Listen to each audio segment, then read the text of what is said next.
Exemple, depuis le début de l'année, j'ai reçu 7 témoignages. 7 témoignages encore de familles dont les enfants reviennent choqués de l'école. Pour le programme EVRAS, l'éducation à la vie, machin et affective pour les enfants, vous imaginez bien qu'il vient d'être adopté et donc de passer, et donc c'est un programme qui sera donc massivement fait en France pour tous les enfants de l'école primaire jusqu'à l'âge adulte quasiment. Il faut le savoir, vous entendez dans cette vidéo, cette femme l'explique, ce qu'on ne dit pas, c'est que ce sont des associations militantes qu'il y a derrière, qui viennent, il ne faut pas croire que c'est fait par l'éducation nationale et tout, non, ils font appel à des intervenants extérieurs qui seraient des spécialistes, mais ces spécialistes sont des militants, ce sont des militants pro-LGBT qui eux-mêmes sont des fois en train de vivre des transitions, enfin je rigole pas, ou eux-mêmes sont non-binaires, enfin ça, ils sont hyper impliqués dans le sujet, et donc comme vous le savez, n'ont pas d'objectivité, et donc forcément font du prosélytisme, et vont avoir un discours, si je puis dire, complètement partial, un discours qui vise à influencer les jeunes pour aller vers leur idéologie. De familles dont les enfants reviennent choqués de l'école parce que, au-delà de ces notions de consentement, mais il n'en reste pas moins que les intervenants qui vont réaliser ces séances, ne sont clairement pas formés et viennent raconter des choses qui ne sont absolument pas adaptées aux enfants, au prétexte, la plupart du temps, que cela vient de leur question. Vous pouvez nous donner des exemples concrets? Écoutez, je vais vous donner 2 exemples très concrets, parce que j'ai pas encore terminé malheureusement de traiter ces dossiers. Vous voyez, on a repris la scolarité depuis le 6 janvier.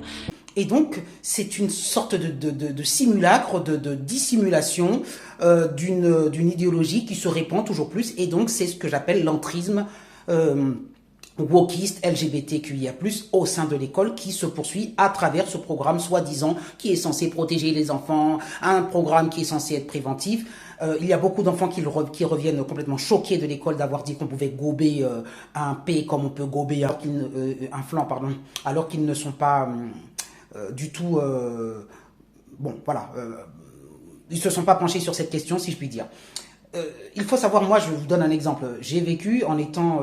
j'ai fait l'année dernière une thèse de sociologie et j'étais étudiant là, parmi d'autres, pour m'intéresser à un sujet que vous connaissez, qui est la neurodiversité, notamment, pour écrire notamment le bouquin que je suis en train d'écrire. Vous savez que j'ai eu un gars qui est venu et qui nous a... Moi j'étais surpris, c'était une réunion de rentrée. Je m'attendais à ce qu'on me parle de sociologie. J'ai un gars qui est venu pendant 3 quarts d'heure, qui nous a pris en otage avec un discours. La dame qui nous présentait la rentrée, il était obligé de laisser parler. De toute façon, ça faisait partie de la fameuse inclusion et tout. Et le gars qui avait un bureau dans l'université est venu. C'était un non-binaire, ça se voyait à son apparence. Enfin, je sais pas s'il était en transition. Et il nous a seriné sous prétexte que de protection, s'il y avait des femmes qui avaient besoin de serviettes. Vous comprenez? Et puis, son discours a glissé pour toute une forme de militantisme. À un moment donné, je me dis, mais qu'est-ce que je fous là, quoi? Et donc nous, alors bon, évidemment, on est des adultes à la fac. Mais voyez, pour vous montrer, ça c'était l'année dernière, je me suis dit, mais mon Dieu.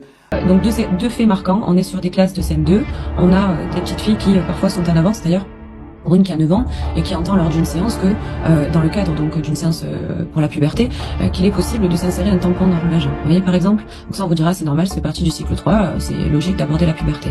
Voilà. Donc là on est clairement dans le devancement du questionnement d'un enfant.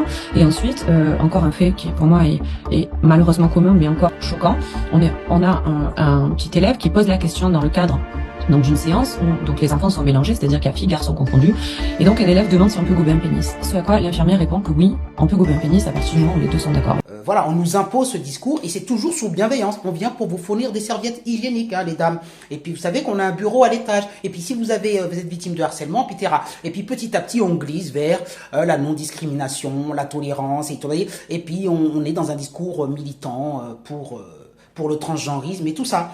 Voilà, bon bref, ça c'est une petite parenthèse. Mais pour vous dire que il y a un vrai glissement dans l'éducation nationale et qu'encore une fois, c'est dû, comme je l'ai dit hier, à la politique que nous avons, avec le président que nous avons, qui lui-même, on se pose des questions sur ces... Voilà, et on me dit, oui, mais c'est sa vie privée. Mais vous voyez, comme sa vie privée interfère dans la vie de chaque citoyen. Parce que lui, il a une idéologie, parce qu'il a un vécu, parce que c'est quelque chose, on l'a vu déjà plusieurs fois avec des drags et compagnie, des drag queens, et bon, voilà. Parce que c'est son truc. parce que derrière on sent que voilà, on a eu les J-Walk et tout, il y a un élan pour ça.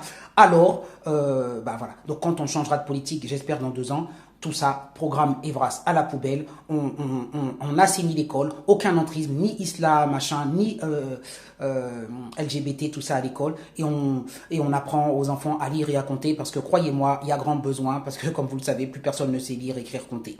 Bonne journée à vous. L'infirmière répond que oui, on peut gober un pénis à partir du moment où les deux sont d'accord. Vous voyez là, donc on est en plein dans la notion de consentement, sauf que comme l'a très bien dit Sophie, on n'a pas à dire à un élève qu'il est possible d'être dans la pratique d'un acte sexuel. Voilà, c'est la seule chose que doit faire l'école.